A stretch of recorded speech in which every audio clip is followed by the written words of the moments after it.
Porção diária de espiritualidade. E o tema de hoje será Santidade em primeiro lugar.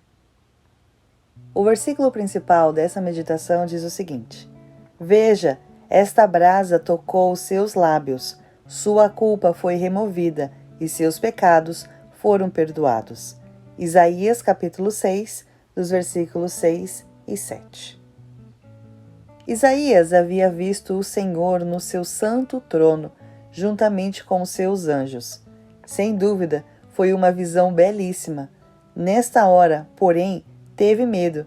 Veja o que disse Isaías registrado em Isaías capítulo 6, versículo 5, que diz o seguinte: Estou perdido, é o meu fim, pois sou um homem de lábios impuros e vivo no meio de pessoas de lábios impuros. Meus olhos, porém, viram o Rei, o Senhor dos Exércitos. Isaías estava correto na sua forma de pensar, isto é, temor.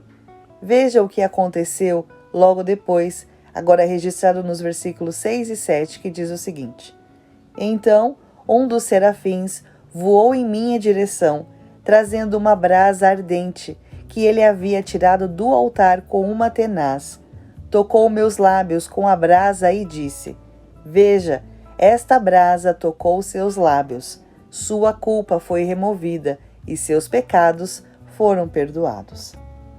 Todos que querem estar na presença de Deus, participar da sua mesa, como aconteceu com os discípulos de Jesus antes da Páscoa, precisam reconhecer que são homens pecadores e que, portanto, precisam do perdão do Senhor. No caso de Isaías, foi utilizado a brasa vindo do altar, que remete à ação purificadora do Espírito Santo. Já com os discípulos, veja o que Jesus fez, registrado em João, capítulo 13, versículo 5, que diz o seguinte: Ele derramou numa bacia e começou a lavar os pés de seus discípulos, enxugando-os com a toalha que estava em sua cintura. Limpar os pés significa tirar toda a imundícia, pois os pés é onde se acumula toda a sujeira vindo do mundo e, portanto, está encoberto de impureza. Claro que isso foi uma figura de linguagem, mas Senhor Jesus queria trazer esse ensinamento. E essa explicação foi necessária, pois na sequência, veja o que Isaías ouviu da parte do Senhor, que diz o seguinte: Então ouvi o Senhor perguntar: Quem enviarei como mensageiro a esse povo? Quem irá por vós? E eu respondi: Aqui estou, envia-me. Ele disse: Vá e diga a este povo. Esse texto que acabamos de ler está registrado em Isaías capítulo 6, versículos 8 e 9. Servir ao Senhor é um dos maiores privilégios, mas requer santidade, sacrifício e renúncia dos pecados.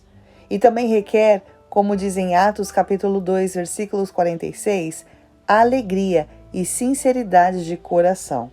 Por isso, sirva ao Senhor com santidade e, como Ele mesmo diz, você será recompensado. Deus te abençoe.